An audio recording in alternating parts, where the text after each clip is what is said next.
Hola, de nuevo nos seguimos viendo para poder comentar algo de lo que estamos también viendo personalmente. Hoy vamos espero que el tiempo nos alcance, para hablar un poquito de Samuel, el libro 1 de Samuel y 2 de Samuel, y para hablar de 1 de Reyes y 2 de Reyes, que en alguna medida es la historia. Son relatos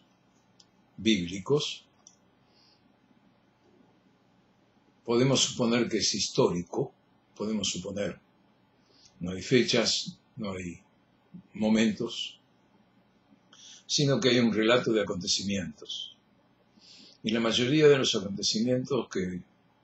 tratan, tanto en los libros de Samuel y en los libros de Reyes,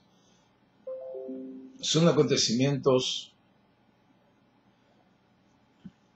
tristes, porque fundamentalmente es guerra.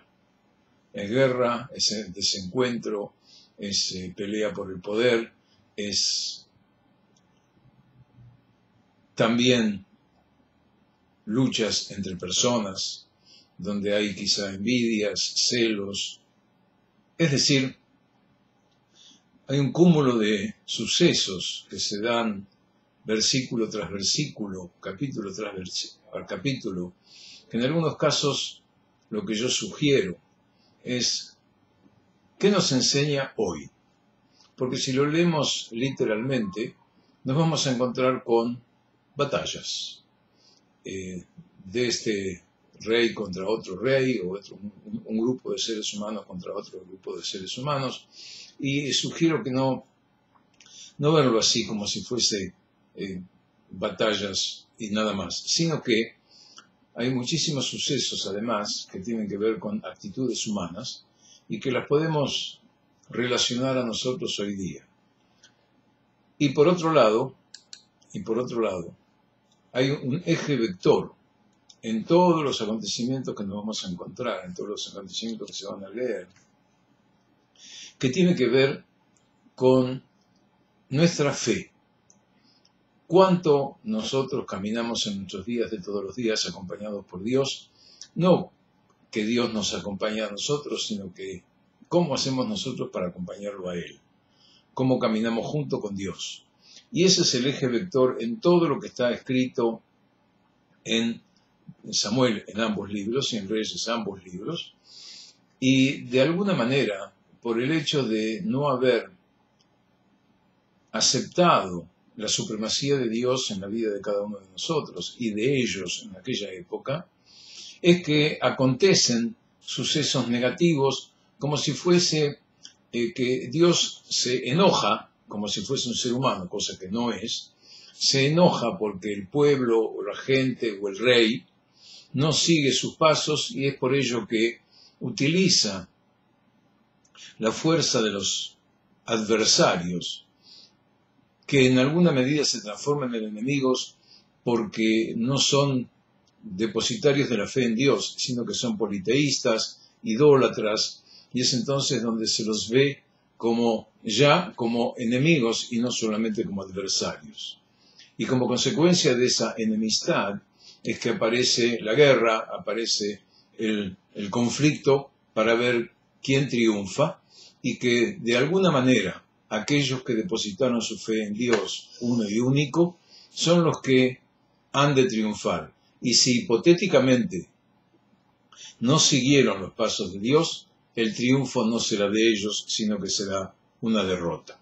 Es decir que, en definitiva, el sentirse acompañado por Dios era importantísimo para el texto, y además cómo los seres humanos seguían lo que Dios quería que se haga. Entonces, nos vamos a encontrar, por ejemplo, en el capítulo 8 de Samuel 1, o de 1 de Samuel, cuando el pueblo le pide a Samuel que ponga un rey. ¿Por qué? Primero que nada porque Samuel ya estaba envejecido de alguna manera, y sus dos hijos no seguían los pasos de su papá, sino que por el contrario, se dedicaban, como diríamos hoy, a la dolce far niente, y no seguían los pasos de Dios. Y es entonces que el pueblo ve quién va a salir por ellos a la guerra, quién los va a llevar y quién los va a traer, y es entonces que le piden a Samuel un rey. Samuel se pone muy molesto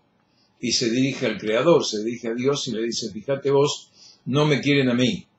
Y es entonces donde Dios le dice a Samuel: no, vos no te preocupes, no es a vos que no te quieren, sino es a mí que no me quieren. Y es entonces donde aparece en el texto cuáles eran las condiciones que el rey tenía que cumplir para que no se transforme en un idólatra o no se transforme en aquel que iba a llenarse de oro, que en aquella época el oro podían ser caballos, mujeres e idolatría, y es entonces que el texto nos dice cuál era la ley que tenía que cumplir el rey para no ser un mal rey. Seguimos y entonces Samuel designa como rey a Saúl. Y acá hay algo que es importante que nosotros tengamos en cuenta, que para designar a un rey se lo ungía, y se lo ungía con aceite. ¿Qué es ungir? Y ungir es que precisamente le echaban aceite sobre la cabeza o tal vez sobre la frente, y de esa manera estaba institucionalizado el rey. Saúl es elegido por Samuel, designado de alguna manera por Dios, y es entonces que comienza a actuar en su reinado. El reinado de Saúl está muy acompañado de conflictos, no solamente con conflictos entre pueblos vecinos, sino que de alguna manera también tiene conflictos, y eso lo veremos después, pero ustedes lo van a leer desde el texto bíblico, tiene conflictos no solamente con David, dije bien, sino que también tiene conflictos con algunos de sus seguidores. Y es un hombre que pareciese, de acuerdo a lo que uno deduce del texto bíblico, que tenía algún que otro problema psicológico, diríamos hoy, o psiquiátrico, a tal punto que tenía pensamientos negativos y que se calmaba cuando alguien tocaba algún instrumento. Y es entonces que en principio o al principio tiene una buena relación con David, dado que David era un hombre que se ocupaba de la cítara, de tocar la cítara, y cuando le tocaba la cítara al rey Saúl se calmaba y se sentía mejor. Pero todo eso comienza a tener luego dificultades. Con otro que también ha tenido dificultades Saúl fue con su hijo Jonathan, que tenía una muy buena relación con David, y eso a Saúl no le gustaba, pero al mismo tiempo era más querido, para decirlo de una manera, Jonathan y David que el propio Saúl, y ahí aparecen lo que hoy denominaríamos celos, y que también genera un conflicto en la relación de Saúl con los demás. Llega un momento en que la figura de Saúl comienza a decaer, porque Samuel le dice a Saúl que tiene que salir a combatir con los amalequitas, que de acuerdo al texto bíblico, sobre todo en el Pentateuco, los amalequitas tuvieron una actitud muy fuerte en contra de los hijos de Israel cuando salieron de la esclavitud a la libertad, y le da como instrucción que tiene que matar a todos, inclusive a los bebés. Es muy difícil para nosotros hoy tomar en consideración lo que está escrito, pero no había opción, ordenó Samuel tal cosa. Saúl no cumple en su totalidad con lo que Samuel le indica, sino que deja vivos, por ejemplo, a ciertos animales, y creo que al rey de los amalequitas también, y es entonces donde Samuel le dice que al no haber obedecido totalmente lo que Dios a través de Samuel le había indicado, es decir, perdió su figura su credibilidad y su lugar que ocupaba hasta ese momento. Cosa que obviamente a Saúl no le gusta nada, pero fue la realidad que así sucedió. Y es entonces donde Dios le dice a Samuel que designe, que vaya pensando y que vaya a designar a otra persona para reemplazar a Saúl, y es entonces donde lo envía a buscar a un joven señor, que aparentemente Dios ya sabía quién era, y Samuel lo va a buscar y mira a fulano, a mengano, a sutano, y Dios le dice que no es en lo exterior que mira Dios a los seres humanos, sino que lo mira en su interior, y que precisamente el elegido es David, que es un jovencito que se dedicaba a pastar el rebaño de su papá. David también es ungido, y es entonces donde comienza las dificultades entre Saúl y el rey David, y pacta para ver qué pasa. Lo que sigue en los capítulos, no voy a analizar uno por uno porque ustedes los pueden ir leyendo y es relativamente sencillo. Lo que sí, hay muchas cosas como para tomar en consideración, y el tema que a mí más me interesa es que el rey Saúl buscaba a David para matarlo, y es entonces que David en su persecución, mejor dicho, siendo perseguido, se esconde en una cueva, y en esa misma cueva luego entra el rey Saúl no se percata de la presencia de David, y David de alguna manera le perdona la vida. Hay un ejemplito muy chiquitito en el cual David le corta un pedazo de la túnica que usaba el rey, y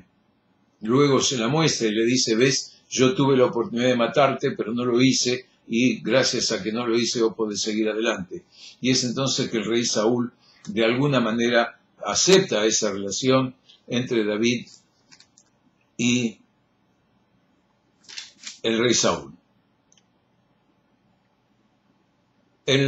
Hay algunos pasajes que son interesantes ver cómo la actitud de alguna que otra mujer también tiene algo que ver en los conflictos, como por ejemplo hay una señora que se llamó Abigail, que tomó una decisión en salvaguarda de algunas personas que estaban quizá amenazadas de muerte. Abigail tomó riendas en el asunto, se ocupó de que no haya dificultades, le salvó la vida, y luego se transforma Abigail en esposa del rey David. Y acá comienza el tema en el segundo libro de Samuel, David es ungido ya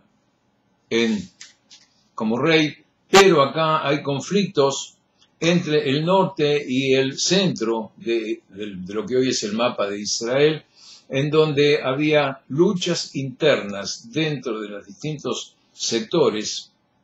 tal vez para nosotros los argentinos relativamente conocido, porque es uno contra el otro, se pelean, o más de uno contra el otro, se pelean precisamente por el poder, y es que el norte está en guerra, en conflicto, no sé cómo decir guerra, pero está en conflicto con el centro de Israel, que es Judea. Entonces hay dificultades con el norte de Israel y los que están en el centro de Israel, que es Judea. Luego viene el ingreso del arca, y que David de alguna manera en su efusividad está bailando y bailando y bailando hasta que el arca del encuentro está siendo ingresado en Judea, en Jerusalén, y su mujer, Mijal, que era la hija de Saúl, le reprocha, y es entonces donde David le dice algunas cosas muy fuertes a Mijal, y hay un enojo aparentemente en la relación matrimonial. Y me voy a quedar entonces acá para después seguir con, tal vez la semana que viene, con algunas actitudes del rey David que hoy podríamos decir son inadecuadas, incorrectas, indebidas, pero están relatadas y entiendo que lo tenemos que tomar en consideración, y no solamente eso, sino que ver qué es lo que nos enseña a nosotros, que es el famoso tema de cuando el rey David le hace algo indebido a Urias, que fue, digamos, su mano derecha en la guerra, tomando a su mujer